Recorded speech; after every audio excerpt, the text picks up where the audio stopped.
Hello, my name is Dr. Alexandra Dent. I'm a clinical psychologist and I specialise in working with people who've been through a lot of traumas and attachment difficulties in their life. I want to share with you something here that can be a really powerful way of giving people an understanding of the experiences they've been through to help them move forward and have a better understanding and narrative of those experiences and a different way of looking at themselves and their internal belief system. So when you've been through a lot of trauma and attachment difficulties and those tough experiences growing up, it can really trigger off core negative beliefs such as failure, being bad, unlovable, worthless. So this is a technique that I use quite a lot in my work. I've also helped write a book with some of my colleagues a few years ago, and this was based on the work by Joan Lovett, who thought about using storytelling or narrative work to help people process those tough traumas. This book is called Using Stories in EMDR, a guide to the storytelling or narrative approach in EMDR therapy, and that is available for any therapists who are interested on the Trauma Aid UK website. And all proceeds go to Trauma Aid UK, which is a charity that helps people in conflict and traumatised communities throughout the world. So I'm going to read you a story. Now, this isn't me giving you therapy, but it might really resonate with some of the experiences you've had. So I'm going to say this story has a really good ending. Okay, so I want you to be able to listen the whole way through. And if it's beneficial, then it might be that you listen to the story several times. The more you listen to it, the more you'll be able to integrate the information within the story.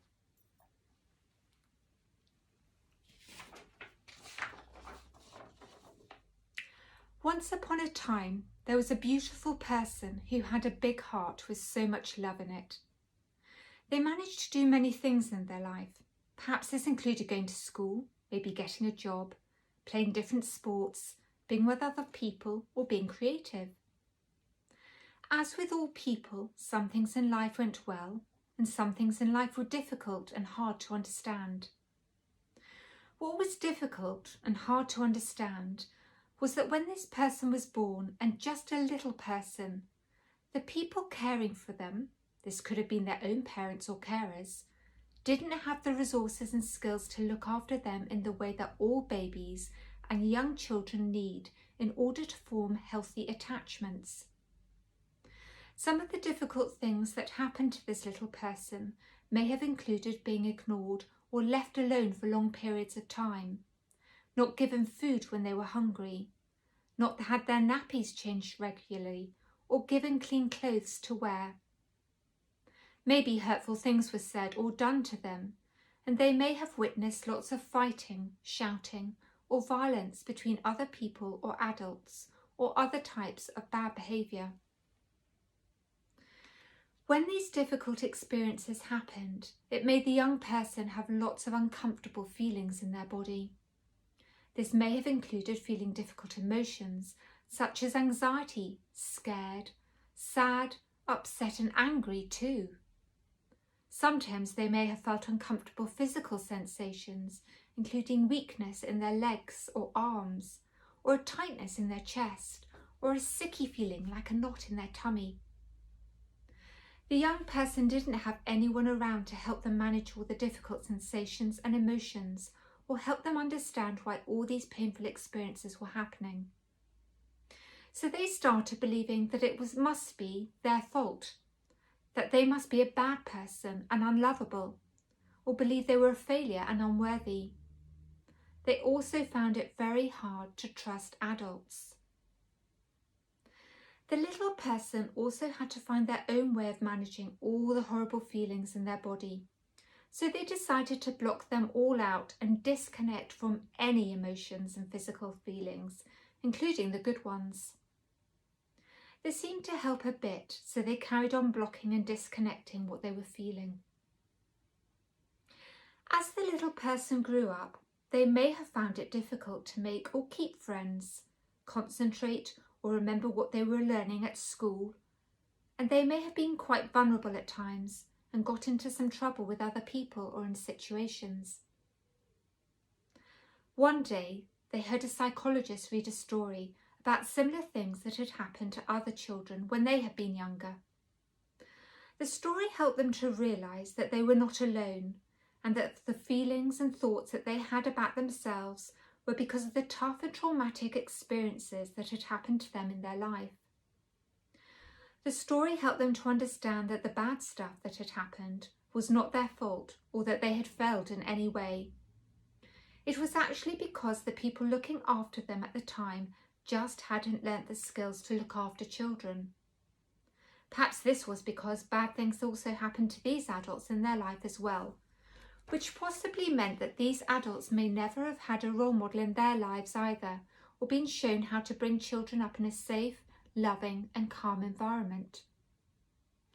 They realised that this was not an excuse for what had happened to them, but it just helped them to understand that it was the adult's responsibility for providing a safe, loving and caring environment.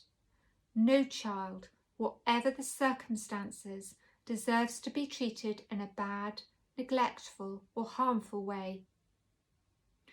This helped the person start learning to believe that they are lovable, they are good enough and worthwhile, and they were blameless to the past experiences. The story also helped the person learn that the way they had shut down their emotions and physical feelings when they were little and growing up was something called dissociation. They were told that this was a survival technique which helped keep them alive and get through all the tough and traumatic times. However, they were also taught that when they started living in a safer environment, they didn't need to use the dissociation anymore, as this was stopping them forming new, healthier relationships and positive experiences with people in their life. They started to learn how to safely connect to more positive feelings and emotions in their body.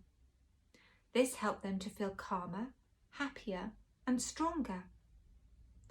The person may also have needed to get some extra support to help them process the traumas they had been through so that these didn't impact on them anymore, and they found a way of asking for help from the trusted adults or friends, or maybe even teachers or healthcare professionals in their life to support them to find the right person who could do this work safely with them.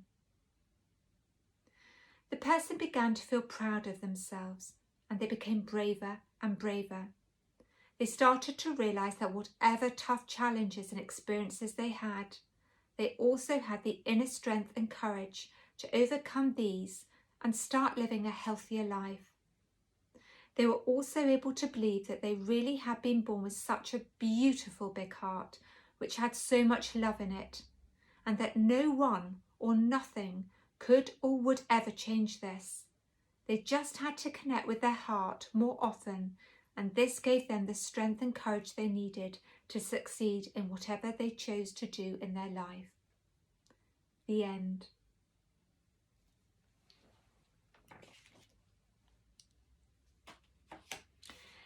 Listening to that story might have resonated a bit with you. It might have brought up some emotions. If so, just allow them to release. But if you do need extra support, reach out, get some help from other people in your life that you trust, and get the help and support you need to help you through the difficulties you're experiencing.